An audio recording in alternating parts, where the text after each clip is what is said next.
Seri 1 Arya Manggada. Menjenguk Cakrawala. Audiobook, novel silat. Cerita, Esa Mintarja. Episode 4. Terima kasih, jawab pemimpin dari orang-orang berkuda itu. Tetapi katanya lebih lanjut. Namun kalian harus menyadari bahwa kalian telah melakukan satu langkah yang sangat berbahaya. Bahkan dapat membahayakan jiwa kalian. Kami sedang melakukan tapang rame. Kami harus menolong sesama yang mengalami kesulitan, sesuai dengan kata nurani kami, jawab Laksana. Manggada mengerutkan keningnya. Tetapi ia tidak mengatakan sesuatu. Demikianlah, maka sejenak kemudian kedua anak muda itu mulai menggerakkan pedang di tangan mereka. Perlahan-lahan. Namun semakin lama menjadi semakin cepat. Anak-anak muda padukuhan itu menjadi bingung. Apalagi mereka yang telah menyerahkan pedang mereka kepada Manggada dan Laksana. Mereka sama sekali tidak menyangka bahwa kedua anak itu tiba-tiba saja telah berpihak kepada orang-orang yang dianggap telah menyerang padukuhan mereka. Ternyata pengaruh keterlibatan Manggada dan Laksana sangat besar. Keduanya telah menuntut ilmu dengan tertib dan bersungguh-sungguh. Karena itu, maka keduanya meskipun masih terlalu muda, namun sudah menguasai ilmu dengan baik dan mapan. Sehingga karena itulah, maka kehadiran mereka di medan pertempuran itu sangat mengejutkan. Bukan saja para pemimpin padukuhan serta kedua orang yang sedang diburu itu. Tetapi orang-orang berkuda itu pun merasa heran melihat tata gerak kedua orang anak muda itu. Dengan tangkasnya keduanya berloncatan. Pedangnya berputaran seperti baling-baling. Sementara itu, keduanya seakan-akan mampu menyusup di antara ujung-ujung senjata lawan-lawan mereka. Dengan tangkasnya pula keduanya menangkis serangan-serangan yang mengarah ke tubuh mereka. Sekali-sekali mereka meloncat menghindar, berputar, menggeliat, dan melenting jauh. Bahkan pada setiap benturan senjata, lawan-lawan mereka merasa sangat terkejut. Kekuatan kedua anak muda itu ternyata terlalu besar dibanding dengan mereka. Dengan kehadiran kedua anak muda itu di arena, maka keseimbangan pertempuran pun telah berubah. Sambil berloncatan, Manggada dan Laksana menggerakkan pedangnya. Sekali-sekali menyambar, terayun mendatar, menusuk dan menebas. Tetapi Manggada dan Laksana memang tidak ingin membunuh seorang pun dari antara lawan-lawannya. Meskipun demikian, mereka menyadari bahwa tidak akan mungkin untuk menghindari sama sekali sentuhan-sentuhan senjata mereka atas satu dua orang lawan. Namun Manggada dan Laksana ternyata menaruh perhatian terbesar kepada kedua orang buruan itu. Namun dalam pada itu, karena Manggada dan Laksana berloncatan dari satu lawan ke lawan yang lain, maka pertempuran itu pun tidak lagi dapat berlangsung sebagaimana dikehendaki oleh orang-orang padukuhan. Manggada dan Laksana kadang-kadang justru telah menembus kepungan dan bertempur di luar lingkaran.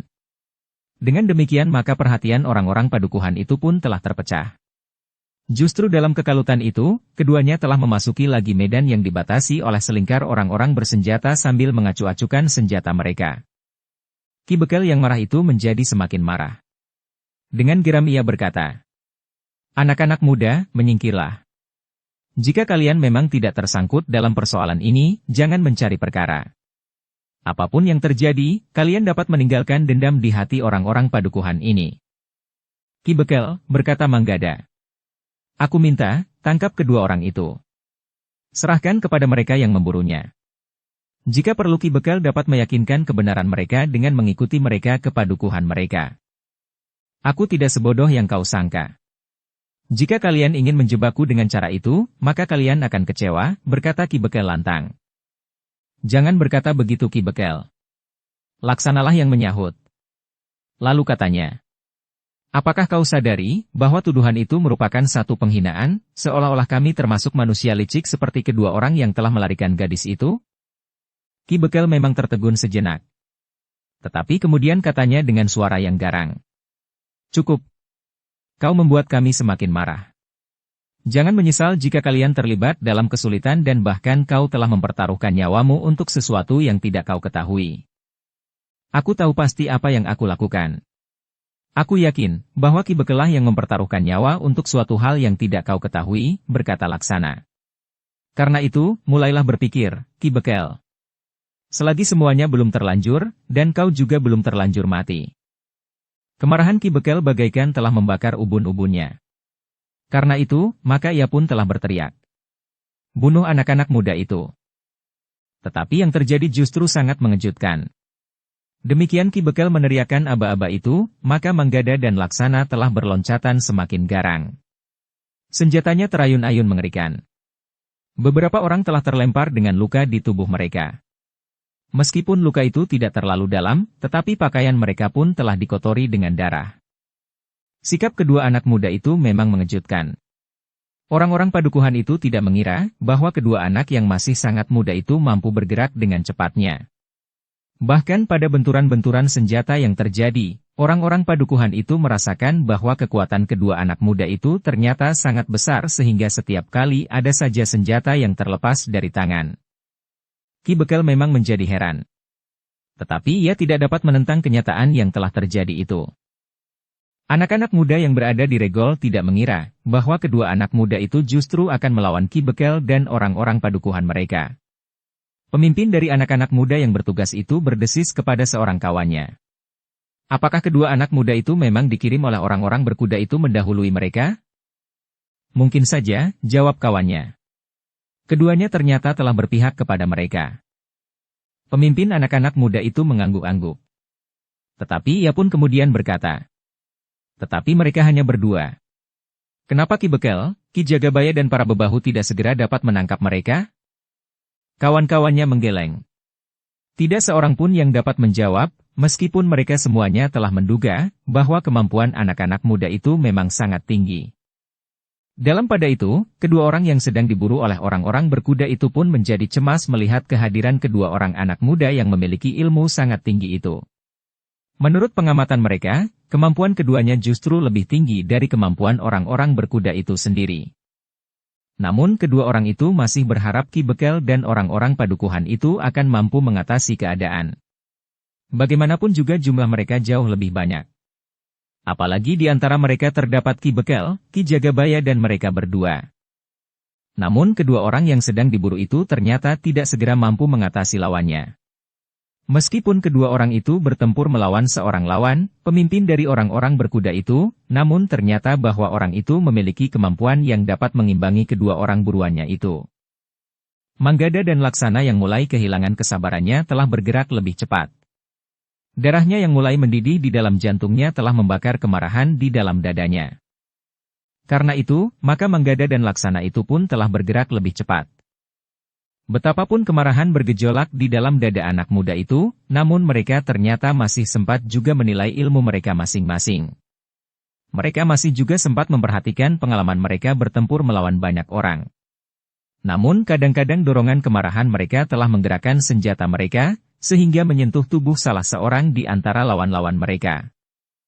Dengan demikian, maka beberapa orang padukuhan itu telah terluka. Semula, rasa-rasanya lawan orang-orang berkuda yang dibantu oleh Manggada dan Laksana itu mengalir tidak berkeputusan. Namun kemudian, semakin lama lawan pun menjadi semakin tipis. Semakin banyak orang yang terluka, maka orang-orang padukuhan itu pun menjadi semakin ngeri. Ternyata bahwa orang-orang berkuda yang semula terdesak, telah menjadi bangkit kembali. Dibayangi oleh kecemasan tentang jumlah lawan mereka, maka mereka memang menjadi lebih garang dan bertempur semakin keras. Ujung-ujung senjata mereka pun telah melukai beberapa orang padukuhan.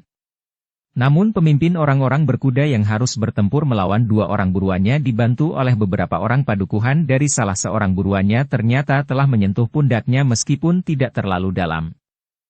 Manggada yang menjadi semakin jemu melihat pertempuran itu pun kemudian telah mendekati Ki Bekel sambil berkata, Ki Bekel, sikap Ki Bekel sangat memuakkan.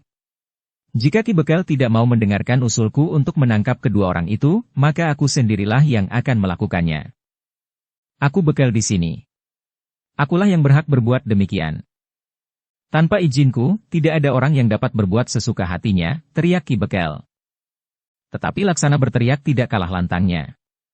Aku tidak percaya. Aku tidak yakin bahwa seseorang akan dapat mencegah apa yang akan aku lakukan. Laksana tidak menunggu lagi. Tiba-tiba ia bergerak semakin cepat. Pedangnya berputaran semakin garang, sehingga orang-orang yang terluka pun menjadi semakin banyak. Meskipun hanya goresan-goresan kecil, tetapi darah telah membuat orang-orang itu ketakutan. Di cahaya oncor di Regol atau ketika mereka meraba dengan tangannya, maka warna merah dan cairan yang hangat membuat hati orang-orang padukuhan itu semakin berkerut. Bahkan Manggada yang berhadapan dengan Ki Bekel yang bertempur berpasangan dengan Ki Jagabaya telah bertempur semakin garang. Kedua orang pemimpin padukuhan itu ternyata benar-benar mengalami kesulitan. Ujung pedang Manggada rasa-rasanya telah memburu kemana kedua orang itu menghindar. Seakan-akan ujung pedang anak muda itu melihat kemana sasarannya berkisar. Ki Bekel benar-benar menjadi bingung. Sementara itu Manggada berkata, Ki Bekel, aku akan membuktikan, apakah benar Ki Bekel dapat mencegah seseorang berbuat sesuatu jika Ki Bekel tidak mengizinkan. Dengar Ki Bekel, setuju atau tidak setuju, diizinkan atau tidak diizinkan, aku akan melukai Ki Bekel dan Ki Jagabaya. Anak iblis, geram Ki Bekel. Tetapi Manggada tidak menggagalkan niatnya. Ujung pedangnya berputar dengan cepat. Kemudian terayun mendatar. Ketika Ki Bekel menghindar, maka tiba-tiba saja ujung pedang itu mematuk seperti mulut seekor ular yang buas. Ki Bekel meloncat surut. Namun ia benar-benar tidak dapat menghindari sambaran ujung pedang itu. Karena itu, maka Ki Bekel itu pun kemudian menyeringai menahan pedih. Tetapi sekaligus mengumpat kasar. Pundaknya ternyata telah terluka. Belum lagi mulut Ki Bekel terkatup, maka Ki Jagabaya pun telah mengumpat pula. Lengannya terkoyak oleh ujung pedang Manggada yang garang itu. Ki Bekel, berkata Manggada kemudian. Apa kataku? Apakah benar tanpa izin Ki Bekel seseorang tidak akan dapat berbuat sesuka hatinya? Ternyata tanpa izin Ki Bekel aku telah melukai tubuh Ki Bekel dan Ki Jagabaya.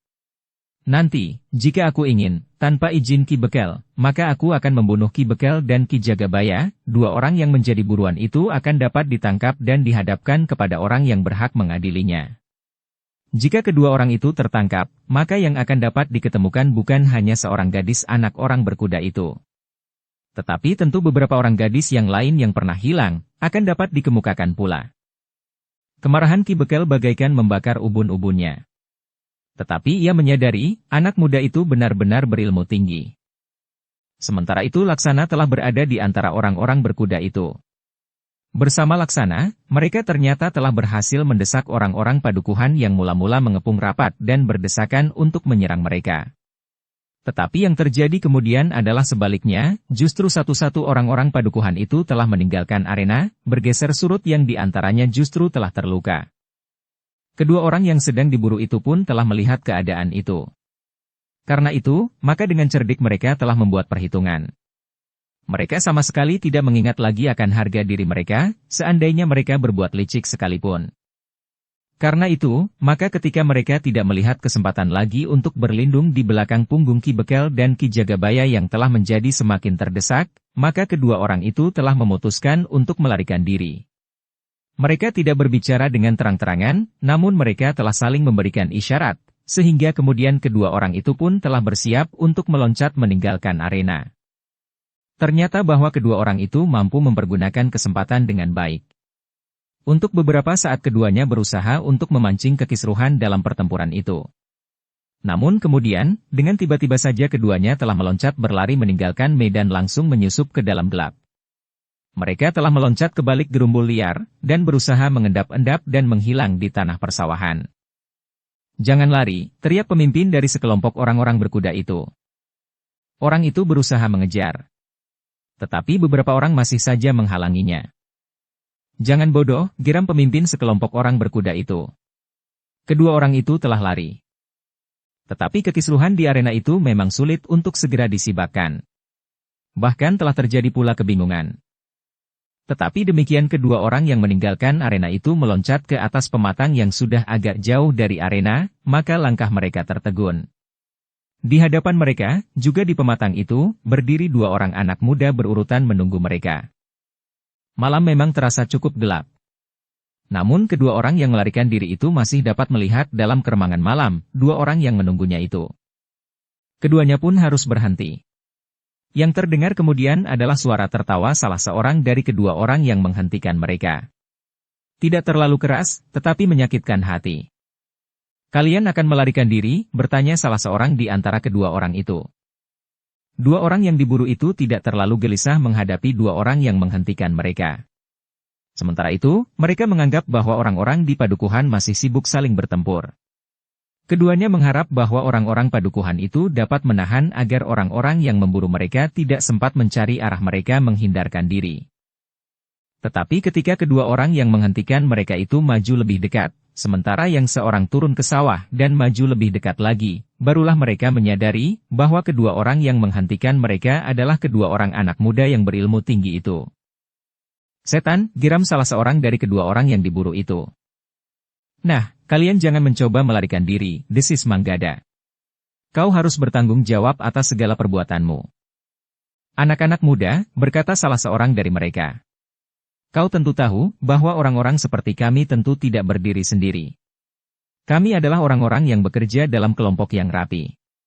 Karena itu, siapa yang berani menghalangi kami, maka ia akan berhadapan dengan kelompok kami yang sudah tersusun dengan baik dan dapat bekerja dengan cepat."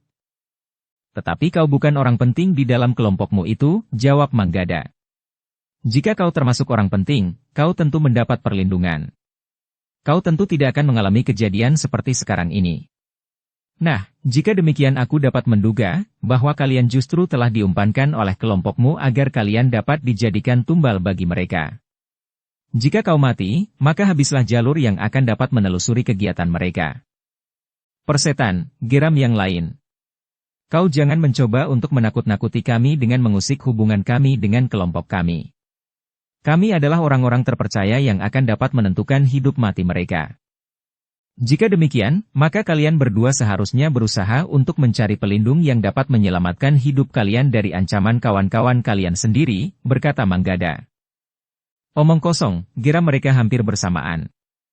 Tetapi Manggada tertawa. Katanya, "Jangan ingkar. Kau dapat ingkar kepada kami, tetapi apakah kau dapat ingkar kepada dirimu sendiri?"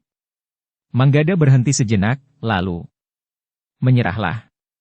Kau akan mendapat perlindungan justru dari usaha pembunuhan oleh kawan-kawanmu sendiri." Kedua orang itu saling berpandangan sejenak. Namun kemudian mereka pun telah bersiap untuk bertempur. Seorang di antara mereka berkata, "Kami akan membunuh kalian berdua." Manggada tersenyum. Sementara Laksana tertawa sambil berkata, "Jangan kehilangan akal seperti itu. Kau seharusnya masih sempat memperhitungkan kemampuan kalian." Memang kedua orang itu tidak mempunyai harapan lagi. Karena itu betapa sakit hati mereka, namun akhirnya mereka memang terpaksa menyerah kepada kedua orang anak muda itu meskipun mereka mengumpat-umpat di dalam hati. Kenapa kedua anak muda itu justru melibatkan dirinya? Dengan demikian, maka Manggada dan Laksana telah membawa kedua orang itu kembali ke padukuhan. Sementara itu di padukuhan pertempuran telah terhenti. Pemimpin kelompok orang-orang berkuda itu nampaknya benar-benar telah berhasil menguasai keadaan. Bukan saja karena pertempuran yang terjadi, tetapi juga karena sikap kedua orang yang melarikan diri itu. "Kami telah kehilangan mereka," geram pemimpin kelompok orang-orang berkuda itu. "Keduanya adalah satu-satunya kemungkinan bagiku untuk menemukan kembali anak gadisku." Ki Bekel yang masih belum dapat meredakan kemarahannya menjawab, "Itu bukan urusanku. Urusanku adalah ketenangan di padukuhan ini." Meskipun di padukuhan ini dipergunakan untuk berlindung perampok, pencuri, penyamun dan juga penculik gadis-gadis, bertanya pemimpin kelompok itu. Namun Ki Bekel membentak, "Persetan! Aku masih memberi kesempatan kalian untuk pergi." Orang yang kehilangan anak gadisnya itu menggeram. Katanya, "Aku memang akan pergi karena aku telah kehilangan buruanku. Dan aku tidak akan melupakan sepanjang umurku, bahwa Ki Bekel telah berhasil menyelamatkan dua orang yang telah menculik gadisku, sementara berpuluh-puluh orang tua dari gadis-gadis yang pernah hilang pun akan mengenang kebesaran nama Ki Bekel itu." "Cukup," teriak Ki Bekel. "Ingat, Ki Bekel. Aku akan menyebarluaskan peristiwa yang telah terjadi di sini. Mudah-mudahan nama Ki Bekel benar-benar akan terkenal," geram orang itu. "Tutup mulutmu. Kau kira kami tidak dapat mencegahmu? Kami akan dapat membunuhmu. Tanpa dua orang anak muda yang sekarang tidak kelihatan lagi, kalian bukan apa-apa," teriak Ki Bekel. Ternyata Ki Jagabaya pun menyambungnya pula. "Aku kira akhir yang paling baik bagi kalian adalah memang kematian. Kalian akan bungkam dan tidak akan berkata apa-apa. Bunuhlah kami semuanya jika kalian ingin. Tetapi ingat, kami tidak akan mau mati sendiri. Paling sedikit sejumlah orang-orang kami dan orang-orang padukuhan ini pun akan mati. Ki Bekel dan Ki Jagabaya yang telah terluka pun akan mati, geram orang itu. Lalu katanya pula, bahkan kematian kami pun akan dihargai orang karena kami mati justru dalam tugas kemanusiaan. Bukan saja mencari anakku seorang, tetapi beberapa orang gadis yang lain akan diselamatkan pula. Tetapi kematian Ki Bekel akan dicemoohkan orang, karena kau telah melindungi para penjahat yang telah terlibat dalam sekelompok penculik gadis-gadis untuk diperdagangkan. Persetan, geram Ki Bekel. Namun suaranya tiba-tiba saja telah menurun. Ada sesuatu yang bergerak di dalam hatinya. Namun Ki Jagabaya masih tetap lantang. Kita bunuh saja mereka. Orang-orang berkuda itu pun telah bersiap, sementara orang-orang padukuhan itulah yang menjadi ragu-ragu. Beberapa orang memang telah terluka. Jika tidak terluka kulitnya, maka tulang-tulangnya lah yang terasa bagaikan retak. Karena itu mereka mendengar teriakan Ki Jagabaya dengan jantung yang berdegupan. Namun belum seorang pun di antara orang-orang padukuhan itu yang bergerak. Dalam keadaan yang demikian itu, maka mereka semua telah dikejutkan oleh kehadiran kedua orang anak muda yang telah membawa dua orang yang sedang diburu oleh orang-orang berkuda itu. Orang-orang berkuda itu pun telah bergerak hampir serentak menyongsong kedua orang anak muda itu. Pemimpin orang-orang berkuda itu pun bertanya, "Kau berhasil menangkap mereka? Kenapa kalian tidak mengejarnya?" bertanya Manggada. "Kami tertahan oleh orang-orang padukuhan ini," jawab pemimpin dari kelompok orang berkuda yang telah kehilangan anak gadisnya itu. "Aku yakin bahwa kalian tidak berpura-pura dan tidak sekedar membuat persoalan. Kami percaya bahwa kalian benar-benar sedang memburu kedua orang ini," berkata Manggada. Ki Bekel dan Ki Jagabaya justru termangu-mangu. Sementara Laksana berkata, "Kami sudah kehabisan kesabaran. Siapa yang masih akan berusaha membela dan melindungi orang ini akan kami bunuh." Wajah Ki Jagabaya menjadi merah. Namun Laksana seakan-akan melihatnya. Katanya, "Nah, kau masih mempunyai kesempatan untuk membunuh diri, Ki Jagabaya. Aku tidak akan berkeberatan membantumu. Kemudian makamu akan ditulisi dengan huruf-huruf yang indah, bahwa kau adalah seorang pahlawan yang gugur karena melindungi kejahatan. Dan padukuhan ini untuk selanjutnya akan penuh dengan penjahat-penjahat yang mencari perlindungan. Para bebahu padukuhan ini di bawah pimpinan Ki Bekel dan Jagabaya yang baru, akan tetap berperang mengorbankan orang-orangnya atas nama ketenangan dan barangkali pajak dari rumah-rumah penginapan yang ada di sini." Laksana berhenti sejenak.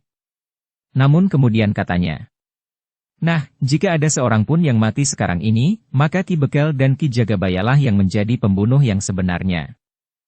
"Tutup mulutmu," teriak Ki Jagabaya. "Aku bunuh kau," geram Laksana. Tetapi Manggada cepat memegang lengannya ketika Laksana benar-benar melangkah maju dengan mengacungkan pedangnya. "Lepaskan aku," geram Laksana. "Orang seperti ini tidak berhak untuk tetap hidup, apalagi menjadi Jagabaya dari sebuah padukuhan yang besar." Sebenarnya lah jantung Ki Jagabaya telah berdesir tajam. Ia menyadari bahwa ia tidak akan dapat melawan jika anak itu benar-benar datang kepadanya dan berusaha membunuhnya. Dalam pada itu, maka Manggada pun telah berkata, "Sudahlah. Kedua orang ini sudah tertangkap. Kita serahkan saja kepada yang berkepentingan." "Terima kasih, anak muda," berkata pemimpin pasukan berkuda itu.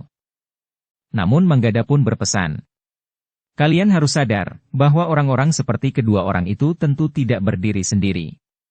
Kawan-kawannya mempunyai dua pilihan untuk memutuskan hubungan tentang apa yang diketahuinya dengan kelompoknya. Mereka dapat berusaha membebaskannya jika kedua orang ini dianggap penting, bahkan dengan pengorbanan yang tinggi, tetapi dapat juga sebaliknya. Kedua orang ini akan dibunuh dengan berbagai macam cara agar mulutnya tidak lagi dapat berbicara." Pemimpin dari orang-orang berkuda itu mengangguk. Katanya, "Kami menyadari. Kami sudah bersiap untuk menghadapinya. Jika kalian tidak berkeberatan, maka kami berdua ingin mengikuti kalian sampai ke padukuhan kalian," berkata Manggada. "Bagus," sahut Laksana. "Hampir saja aku mengatakannya. Jika kalian bersedia, kami mengucapkan terima kasih, anak-anak muda," desis pemimpin dari orang-orang berkuda itu. Tetapi katanya, "Namun kami tidak mempunyai kuda bagi kalian." Laksanalah yang kemudian berkata kepada Ki Bekel, Ki Bekel, aku meminjam 4 ekor kuda. Itu lebih baik daripada kami memenggal 4 kepala di sini. Wajah Ki Bekel menjadi merah. Namun nampaknya Laksana berkata dengan sungguh-sungguh. Cepat, sebelum pedangku berbicara. Ki Bekel tidak mempunyai pilihan lain. Kedua orang anak muda itu akan benar-benar dapat melakukannya tanpa dapat dicegah lagi. Meskipun dengan segan karena harga dirinya yang tersinggung, namun Ki Bekel terpaksa memberikan isyarat, agar disediakan 4 ekor kuda yang akan dipinjam oleh anak-anak muda itu. Ketika kemudian 4 ekor kuda itu tersedia, maka sekelompok orang berkuda itu telah meninggalkan padukuhan itu, diikuti oleh Manggada dan Laksana serta membawa 2 orang di antara orang-orang yang memang sedang mereka buru karena mereka sering menculik gadis-gadis. Sementara itu Manggada sempat berkata kepada Ki Bekel. Ingat, Ki Bekel. Kau harus berbuat lebih bijaksana. Jika kau masih saja mementingkan pemasukan uang bagi padukuhanmu tanpa menghiraukan harga diri, maka kau akan menyesal. Pada suatu saat tempat ini akan dapat menjadi tempat yang paling buruk meskipun dapat memberikan hasil yang baik bagi padukuhanmu. Tempat ini akan dapat menjadi tempat di mana martabat manusia tidak dihargai lagi, karena martabat seseorang akan dapat dibeli dengan uang. Ki Bekel tidak menjawab. Namun apa yang dikatakan oleh anak muda itu ternyata mampu menyentuh hatinya. Ketika Ki Jagabaya mengumpat kasar setelah anak-anak muda itu meninggalkan padukuhan mengikuti sekelompok orang-orang berkuda, maka Ki Bekel berkata, Ki Jagabaya, ternyata kita memang harus merenungi kata-kata anak muda itu. Yang mana? Bertanya Ki Jagabaya. Tentang harga diri. Apakah harga diri kita memang sudah dibeli dengan uang? Bertanya Ki Bekel. Ki Jagabaya mengerutkan keningnya. Namun ia tidak menjawab. Hanya pandangan matanya sajalah yang masih mengikuti beberapa ekor kuda yang berderap sehingga hilang di dalam gelapnya malam. Marilah, berkata Ki Bekel. Persoalannya sudah selesai. Akhirnya aku juga percaya bahwa kedua orang itu adalah orang-orang jahat. Dalam pada itu, pada saat yang bersamaan, beberapa orang telah mendatangi penginapan yang dicengkam oleh kegelisahan itu. Untuk beberapa saat mereka menunggu. Tetapi nampaknya penginapan itu masih belum tertidur. Beberapa orang justru nampak gelisah berjaga-jaga. Seorang di antara orang-orang yang mendatangi penginapan itu pun kemudian bertanya kepada salah seorang di antara mereka yang berjaga-jaga. Apa yang terjadi? Nampaknya telah terjadi kerusuhan, jawab orang itu. Kisanak itu siapa? Apakah Kisanak salah seorang petugas di penginapan ini? Bertanya orang itu. Ya, jawab orang yang berjaga-jaga itu. Baiklah. Tetapi kami berniat minta izin untuk menemui 2 orang sahabat kami yang bermalam di penginapan ini, berkata orang itu. 2 orang? Seorang di antara mereka berjambang panjang, bertanya petugas itu. Ya, jawab orang yang datang itu. Seorang berjambang panjang. 2 orang yang telah minta perlindungan Ki Bekel karena merasa diburu oleh orang-orang jahat, bertanya petugas itu. Mungkin sekali ia memang memerlukan perlindungan. Aku kawan-kawannya yang ingin menolong mereka. Jika kedua orang itu melihat kami, maka mereka tentu akan mengatakan hal itu kepada kalian, berkata orang itu. Ataukah justru kalian yang sedang memburunya? Bertanya petugas itu. Tidak. Jika kau tidak percaya, katakan kepada mereka dengan isyarat sandi.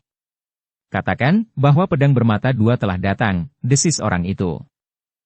Tetapi petugas itu justru termangu-mangu. Dengan kata-kata sandi itu ia menjadi percaya bahwa orang-orang itu adalah kawan kedua orang yang minta perlindungan Ki Bekel.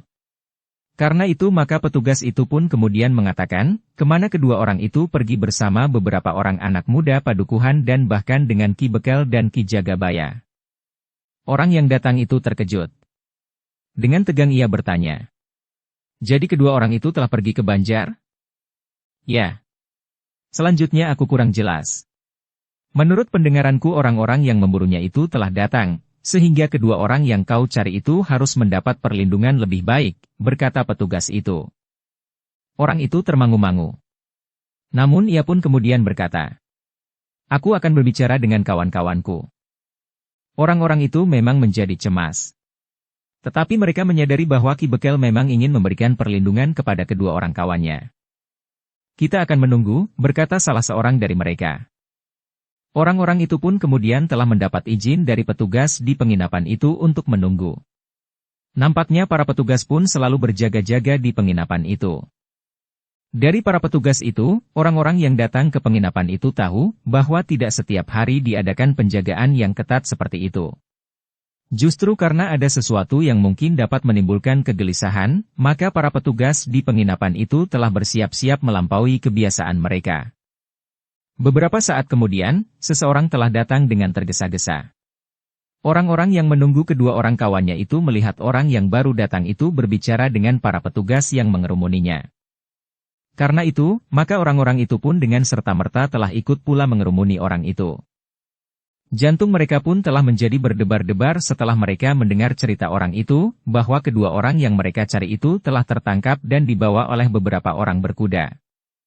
Setan, geram salah seorang di antara mereka yang dengan serta-merta telah mencengkam baju orang itu.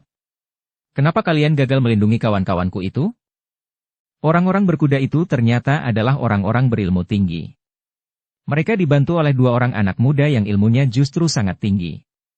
Anak muda itu pula lah yang telah melukai Ki Bekel meskipun tidak parah, jawab orang yang memberikan kabar tentang peristiwa di Regol Padukuhan. Ternyata orang-orang yang mencari kedua orang kawannya itu pun menjadi marah. Dengan garangnya seorang di antara mereka telah memukul wajah orang yang membawa kabar itu sehingga orang itu terdorong beberapa langkah surut dan bahkan kemudian jatuh terlentang. Kawan-kawannya serentak telah menolongnya. Namun orang-orang yang mencari kawannya itu benar-benar sangat marah. Perkelahian pun tidak dapat dihindarkan. Para petugas yang merasa kesulitan menguasai orang-orang itu, maka seorang di antara mereka telah membunyikan kentongan. Orang-orang yang kebetulan menginap di penginapan itu telah berlari-larian. Sebenarnya mereka memang sudah mempersiapkan diri untuk menghadapi kemungkinan buruk, karena mereka tahu bahwa di antara kedua orang yang menginap di penginapan itu sedang dalam bahaya. Tetapi mereka pun tahu bahwa kedua orang itu sudah pergi ke Banjar dengan sebagian besar anak-anak muda yang berjaga-jaga. Namun tiba-tiba di penginapan itu telah terjadi keributan. Untunglah, bahwa tidak banyak orang yang menginap di penginapan itu, karena agaknya masih belum musimnya memetik hasil sawah yang sering diperdagangkan dan dibawa ke kota raja. Suara kentongan itu memang segera terdengar oleh seisi padukuhan. Bahkan suara kentongan yang lain pun segera menyambutnya sehingga seluruh padukuhan itu menjadi gempar. Namun irama kentongan yang semula bernada 4-4 ganda itu pun segera berubah menjadi 3-3 ganda. Sejenak kemudian api pun telah mulai menjilat langit, sementara Ki Bekel dan Ki Jagabaya berlari-lari ke penginapan setelah mereka mendapat kerusuhan yang terjadi di penginapan. Tetapi kedatangan Ki Bekel dan Ki Jagabaya telah terlambat. Penginapan itu telah menyala. Sedangkan orang-orang yang membuat kerusuhan itu telah melarikan diri.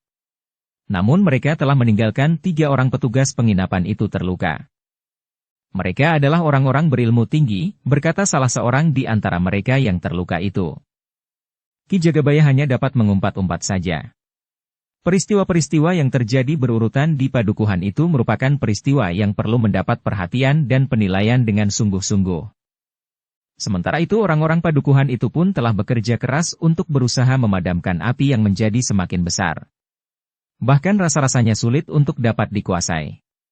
Bangunan yang terhitung besar itu berhubungan dengan tempat yang biasanya untuk menyimpan barang-barang yang diperdagangkan oleh para pedagang yang menginap. Sebagaimana tidak terlalu banyak orang yang menginap, maka di tempat barang itu pun tidak terlalu banyak bertimbun barang-barang dagangan itu. Namun perlahan-lahan akhirnya api itu mulai susut. Beberapa orang yang berani berusaha memisahkan bagian belakang dari bangunan itu agar tidak terbakar. Serambi yang menghubungkan kedua bangunan itu sebelah menyebelah longkangan justru telah dirobohkan, sehingga dengan demikian tidak dapat dipergunakan untuk merambat api dari bangunan induk yang terbakar. Mereka membakar penginapan ini. Mereka telah menumpahkan lampu-lampu minyak di tempat-tempat yang mudah terbakar, sehingga karena itu, maka rumah ini pun cepat sekali terbakar di tempat yang hampir merata, berkata orang-orang yang terluka itu. Tidak ada orang yang dapat menyalahkan mereka. Mereka sudah berusaha sejauh dapat mereka lakukan. Namun mereka memang tidak akan mampu mencegahnya. Dalam pada itu, ketika di luar sadarnya, Manggada berpaling, maka ia pun terkejut. Ia melihat warna merah di langit. Kebakaran, desisnya. Orang-orang berkuda itu pun telah berpaling pula. Tanpa isyarat apapun, maka mereka telah memperlambat kuda mereka, bahkan kemudian berhenti sama sekali. Agak jauh, desis pemimpin dari orang-orang berkuda itu. Tetapi Manggada menyahut. Tampaknya dari padukuhan yang baru saja kita tinggalkan. Bukankah arahnya itu tepat pada padukuhan itu? Tetapi kenapa telah terjadi kebakaran? Bertanya salah seorang di antara orang-orang berkuda itu. Kawan-kawannya menggeleng. Memang tidak seorang pun yang mengetahuinya.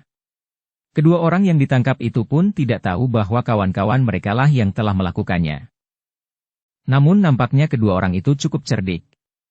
Tanpa mengetahui sebenarnya apa yang telah terjadi, seorang di antara mereka berkata, "Nah, hanya untuk diketahui, ternyata aku tidak hanya berdua saja dengan kawanku ini." "Maksudmu?" bertanya pemimpin dari orang berkuda itu. "Bahwa kami berdua hilang dari padukuhan itu telah membuat kawan-kawanku marah." "Padukuhan itu akan menjadi karang abang," berkata orang itu. "Gila," geram pemimpin dari orang-orang berkuda itu. "Bahwa nyawa kami memang mahal. Kita dapat membayangkan berapa puluh orang padukuhan itu yang terbunuh. Mereka adalah orang-orang yang tidak tahu menahu tentang gadismu yang hilang itu," berkata orang itu. Orang-orang berkuda itu termangu-mangu. Demikian pula Manggada dan Laksana. Mereka memang membayangkan sekelompok orang tengah membantai orang-orang padukuhan yang tidak bersalah itu. "Apakah kita akan membiarkan mereka diperlakukan tidak adil?" tiba-tiba Laksana berdesis. Manggada mengangguk-angguk, meskipun ia tahu bahwa ada maksud lain di samping usaha untuk menolong orang-orang padukuhan itu. Laksana memang ingin mencari pengalaman sebanyak-banyaknya dengan ilmu kanuraganya. Pemimpin dari orang-orang berkuda itu pun telah menyahut pula. "Marilah kita lihat. Aku ikut bertanggung jawab jika benar-benar terjadi pembantaian di padukuhan itu atas orang-orang yang tidak bersalah." "Apakah kita akan kembali?" bertanya salah seorang di antara orang-orang berkuda itu. "Ya. Mungkin kita dapat bertemu dengan orang-orang yang lebih penting dari gerombolan penculik gadis-gadis itu," berkata pemimpinnya.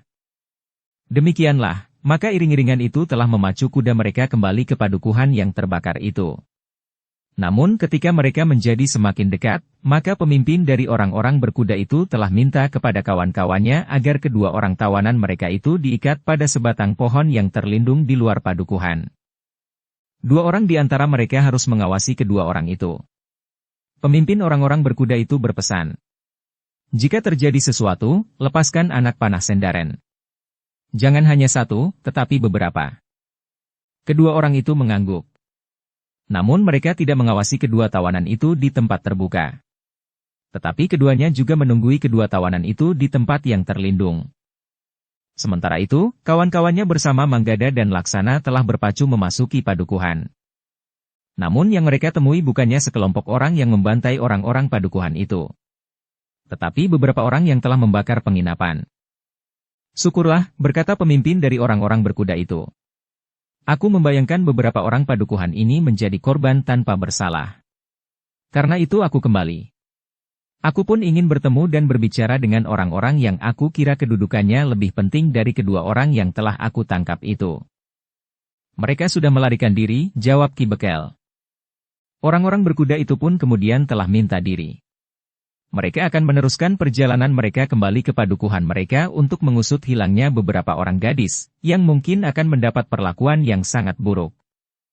Namun dengan demikian, Ki Bekel dan orang-orang padukuhan itu semakin percaya bahwa orang-orang itu bukan penjahat.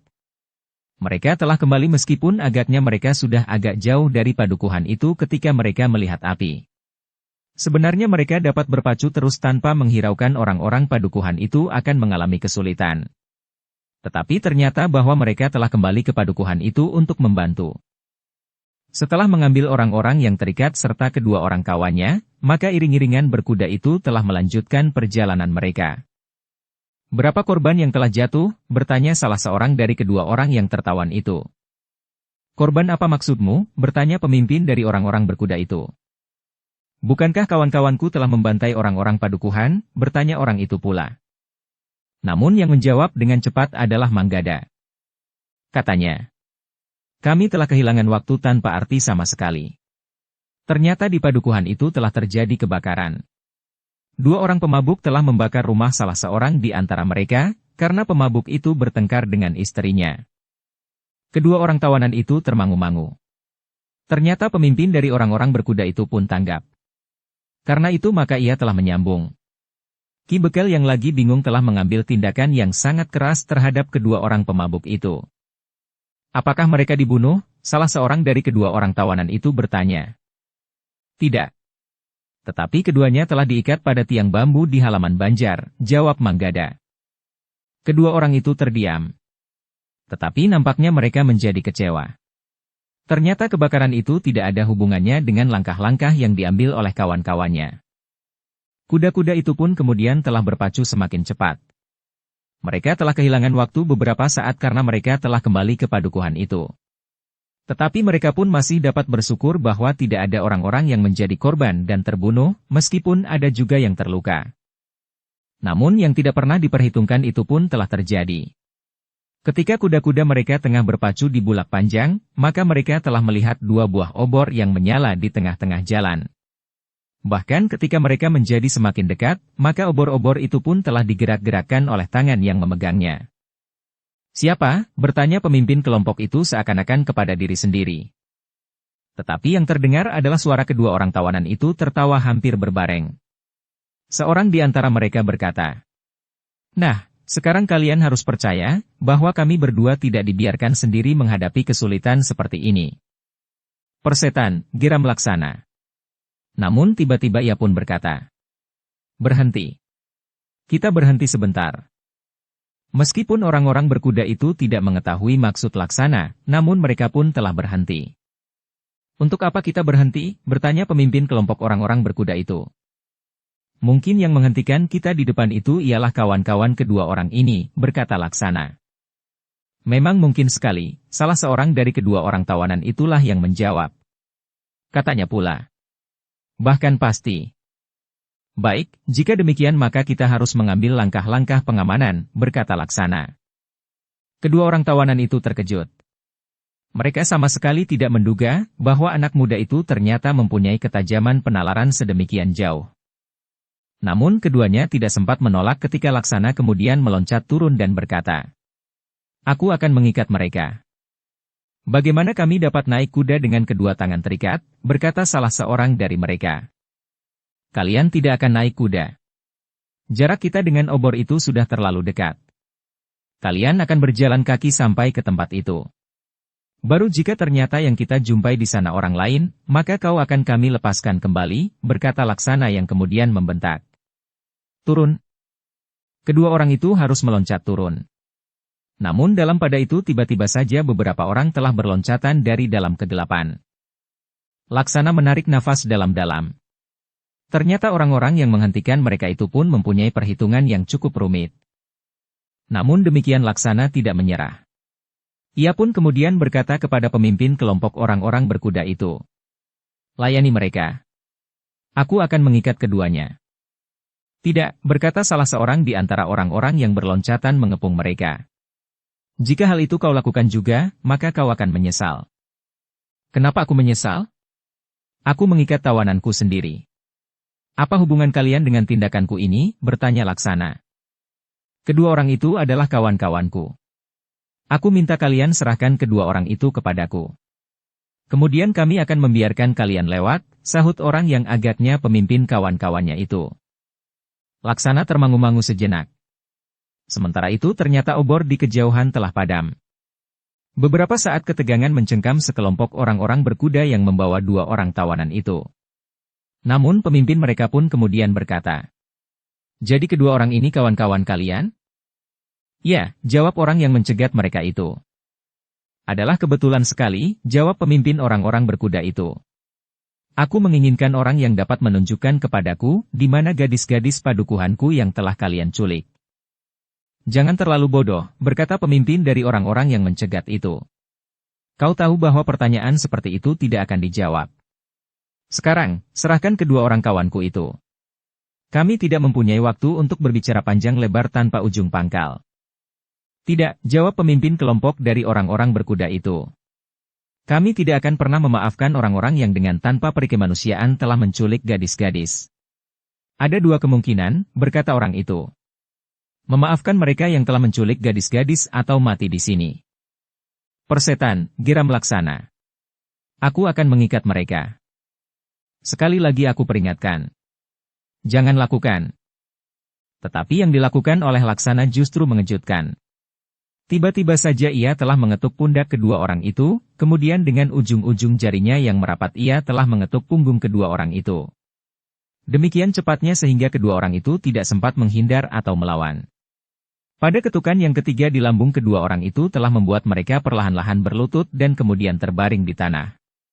Baik, berkata Laksana. Aku tidak akan mengikatnya. Meskipun demikian mereka telah pingsan untuk beberapa lama. Orang-orang yang menghentikan sekelompok orang-orang berkuda itu menjadi sangat marah. Pemimpin mereka berkata dengan suara bergetar oleh kemarahan yang membakar ubun-ubunnya. Kalian telah menghina kami. Karena itu, maka kami tidak akan memaafkan kalian. Apakah kau kira kami akan minta maaf? Jawab Laksana. Lalu dengan nada keras ia berkata. Nah, sekarang kalian mau apa? Bertempur atau berbicara baik-baik atau apa? Kau memang harus dibunuh, geram pemimpin dari orang-orang yang telah mencegat mereka itu.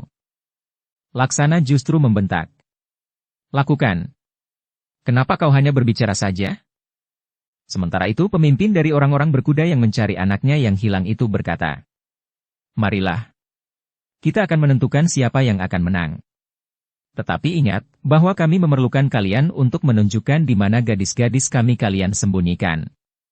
Jika kami membunuh kalian, maka 2 atau 3 orang akan tetap hidup. Setidak-tidaknya 2 orang yang pingsan itu. Pemimpin dari orang-orang yang mencegat sekelompok orang-orang berkuda itu menjadi semakin marah. Katanya, kita bunuh mereka. Orang-orang berkuda itu tidak menjawab lagi. Tetapi mereka pun telah mempersiapkan diri. Kuda-kuda mereka telah ditambatkan pada batang-batang pohon di pinggir jalan, sementara yang lain telah bersiap menghadapi kemungkinan. Ketika orang itu mulai bergerak, maka Manggada tiba-tiba saja berbisik kepada pemimpin dari orang-orang yang mencari gadis-gadis mereka yang hilang itu. Perintahkan 1-2 orang-orangmu menjaga kedua orang yang pingsan itu. Bukankah mereka tidak dapat berbuat sesuatu? Desis pemimpin dari orang-orang berkuda itu. Jika kawan-kawannya gagal membebaskannya, mereka justru akan membunuhnya. Dengan demikian maka kita akan kehilangan sumber untuk mengikuti jejak dari gerombolan itu, berkata Manggada perlahan-lahan. Pemimpin dari orang-orang berkuda itu pun mengerti maksudnya. Ia pun kemudian telah memberi isyarat kepada salah seorang pengikutnya untuk mendekat dan berbisik pula kepadanya untuk mengawasi kedua orang yang pingsan itu. Mereka harus tetap hidup, desis pemimpinnya itu. Orang yang mendapat perintah itu mengangguk-angguk. Ia mengerti akan tugas yang dibebankan kepadanya. Sejenak kemudian, maka orang-orang yang telah menghentikan sekelompok orang-orang berkuda itu telah mengepung rapat dan justru memperketat kepungan mereka. Sebagian di antara mereka telah turun ke sawah sementara yang lain berdiri di tengah jalan di kedua arah. Kalian tidak akan mendapat kesempatan lagi, berkata pemimpin dari orang-orang berkuda itu. Lalu katanya pula. Tetapi jika kalian serahkan kedua orang yang pingsan itu, maka sekali lagi aku peringatkan, kalian dapat lewat dengan selamat. Jika kesempatan terakhir ini tidak kalian pergunakan, maka kalian akan mati di sini. Semuanya, tanpa kecuali. Aku memerlukan 1 atau 2 orang di antara kalian untuk melengkapi keterangan tentang gadis-gadis kami yang hilang. Persetan, geram pemimpin dari orang-orang yang mencegatnya. Kemudian maka terdengar aba-abanya. Bunuh mereka. Bebaskan kawan-kawanmu yang telah mereka tahan itu. Kesempatan terakhir yang aku berikan telah mereka sia-siakan. Dengan demikian maka sejenak kemudian, maka orang-orang yang menghentikan sekelompok orang-orang berkuda itu telah menyerang dari segala arah. Mereka yang berada di tengah jalan, mereka yang ada di tanggul parit, di pematang dan mereka yang berada di sawah pun telah bergerak.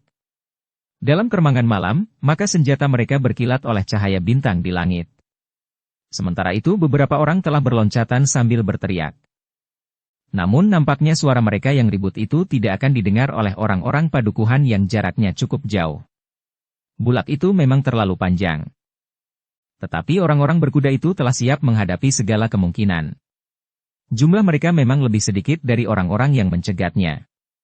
Tetapi orang yang telah kehilangan anaknya itu memang mempunyai kelebihan dari orang kebanyakan. Sementara beberapa orang kawannya pun menguasai ilmu pedang dengan baik. Sehingga dengan demikian maka meskipun jumlah mereka lebih sedikit, tetapi mereka berharap akan dapat menyelesaikan pertempuran itu sebagaimana mereka harapkan. Sejenak kemudian, maka senjata pun mulai berdentang. Orang-orang yang mencegat orang-orang berkuda itu nampaknya tidak ingin kehilangan banyak waktu. Mereka telah bertempur dengan garang dan kasar. Pada ayunan senjata mereka yang pertama, maka mereka benar-benar telah bertekad untuk membunuh lawan-lawan mereka. Demikianlah, maka pertempuran pun segera membakar bulak yang panjang itu. Di antara sekelompok orang-orang berkuda itu terdapat Manggada dan Laksana, dua orang remaja yang baru saja keluar dari sebuah lingkungan kecil yang menempa mereka dalam olah kanuragan. Namun ternyata bahwa bekal yang telah mereka bawa cukup memadai. Demikianlah maka kedua anak muda itu telah bertempur dengan tangkasnya di antara orang-orang yang sebelumnya belum pernah mereka kenal. Namun bagi kedua anak muda itu, persoalan yang mereka hadapi telah memberikan pengalaman yang berharga. Bukan saja dalam olah kanuragan, tetapi juga dari segi yang lain. Dengan demikian maka mereka telah sempat memandang cakrawala tentang kehidupan yang lebih luas. Liku-liku dari perbuatan sesamanya yang kadang-kadang bertentangan dengan martabat mereka. Pertempuran itu semakin lama menjadi semakin sengit. Kedua belah pihak telah mengerahkan kemampuan mereka masing-masing. Dentang senjata pun menjadi semakin sering terdengar dan kilatan bunga api berloncatan di udara. Ternyata bahwa kedua belah pihak terdiri dari orang-orang yang berpengalaman. Orang berkuda yang kehilangan anak gadisnya itu tidak membawa orang-orang kebanyakan bersamanya untuk mencari anak gadisnya. Ia tahu pasti bahwa perjalanannya adalah perjalanan yang berbahaya, sehingga karena itu, maka orang-orang yang pergi bersamanya adalah orang-orang yang terpilih dan yang menyadari sepenuhnya apa yang akan mungkin mereka hadapi di perjalanan. Sementara itu, orang-orang yang mencegatnya pun adalah orang-orang terpilih di antara mereka. Apalagi jumlah mereka lebih banyak. Bersambung ke episode 5. Dukung kami dengan subscribe, follow, like, komen dan share. Terima kasih.